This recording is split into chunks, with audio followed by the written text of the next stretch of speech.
Hey everybody, this is Roberto Blake of RobertoBlake.com helping you create something awesome today. So today we have an interesting question. Do you really need a personal brand? It's an interesting topic, and I think there are a lot of people who are cynical about what a personal brand is because they don't actually understand what a personal brand is and why it matters. Now, here's what the short version of this answer is. Yes, you need to be focused and you need to pay attention to your personal brand because all of us have one, whether we realize it or not, whether we invest in it or not. You do have a personal brand. There's no getting away from it. Your personal brand is your reputation. It's how people feel about you, what they say when you're not in the room. It's also your body of work, and it's also what you communicate and you present to people, which means that whether you're actively working toward defining or refining your personal brand, it's out there. There are people talking about you at the water cooler at work. Guess what? That's your personal brand. There are clients that are either referring you or not referring you to other people. They're talking about the wonderful job you did or the horrible job you did. That's your personal brand. It's your portfolio and body of work that exists out in the world or the internet or what have you. Again, that's either working for you or it's working against you or it's not doing enough work for you. So the question is not whether you need a personal brand. The question is whether you're investing in and working on and controlling your personal brand. Are you doing appropriate reputation management? Are you doing appropriate self-promotion? Are you developing a firm communication strategy that reflects well on you to your advantages and minimizes the damage to you or the risk to you and your reputation? Because if you're not, it could be a problem.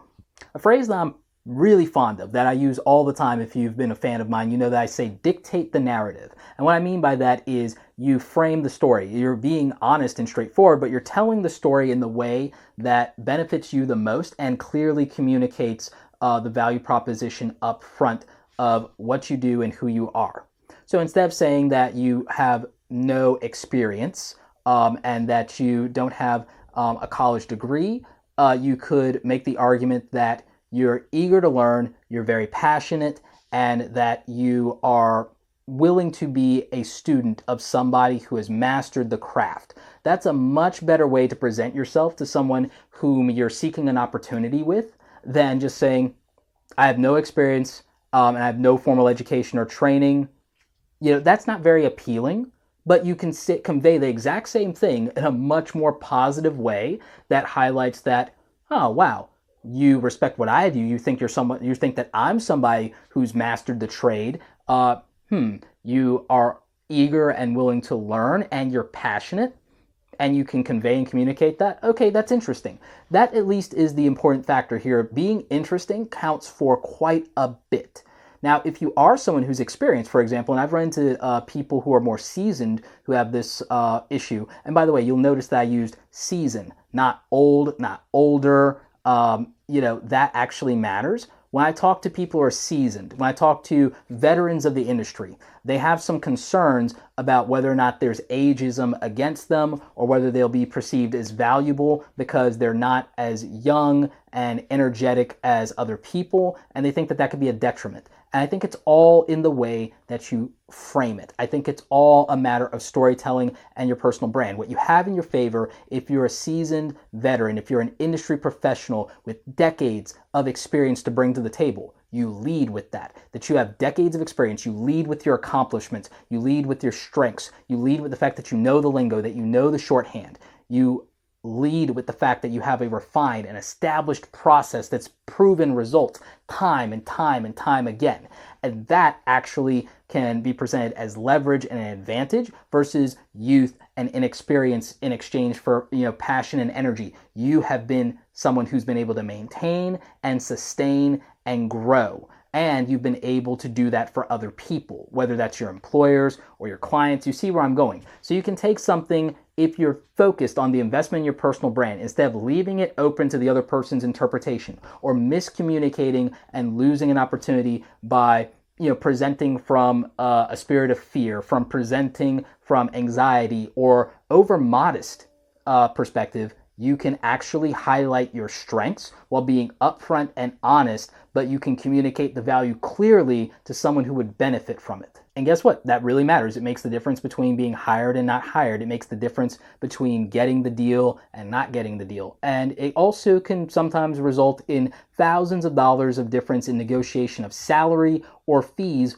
when you're either in an employment situation or if you're pitching your services. So again, it's about conveying your strengths in an honest and straightforward way that's very clear, very concise, and that, shows and projects confidence, because that confidence translates to conversion. It translates to dollars.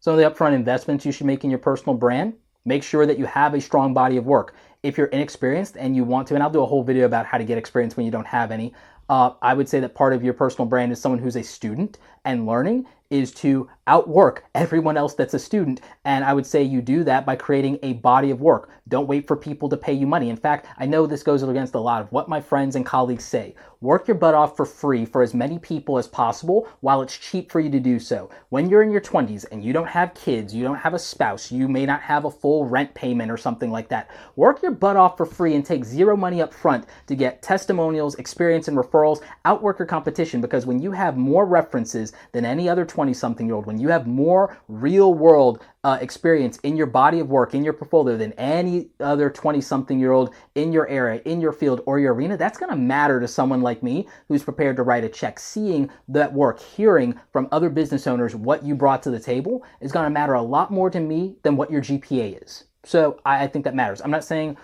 I think education matters. I'm saying that I'm more concerned with how you make me money than what you did for a degree. Your degree doesn't tell me anything except that you showed up and you were consistent. But you know what also tells me that?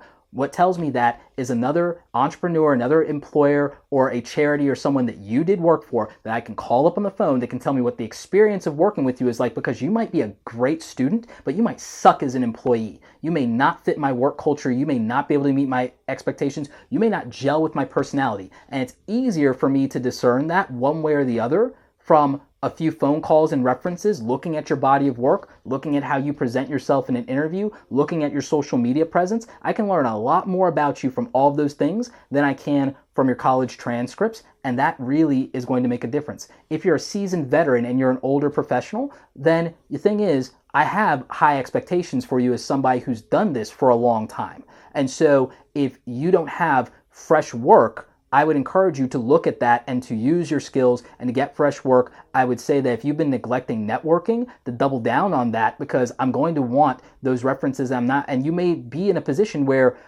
former employers may not be the type to give references. You may not be able to use work from your former employers. So I would say that you need to be hustling at your personal brand off the clock so that if anything happens with your employers, you're not starting over from zero and you have something to show for those years and years of experience. You have a body of work that, again, you have 110% ownership of that wasn't dictated from the top. And that's going to mean something to me because I can see what you do with your own guidance. And then that means that I might be interested in giving you more leeway to do that because you are experienced. Maybe you have decades on me and I don't want to run you. Maybe I want to just put you in charge of something and let you have at it. But if I don't see what you can do and I think that you are only a pair of hands because that's all you're showing me, that can make a difference. So, do you need a personal brand as a professional? In my opinion, yes. You already have one, whether you know it or not. It's either working for you or it's working against you. That's the bottom line.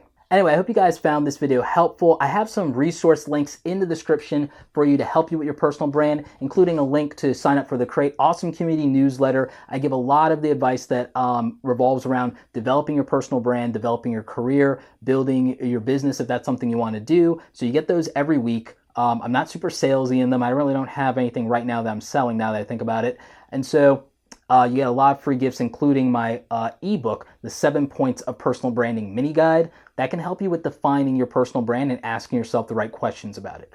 Speaking of questions, if you have those, leave those in the comment section. Happy to try and answer as many of them as I can.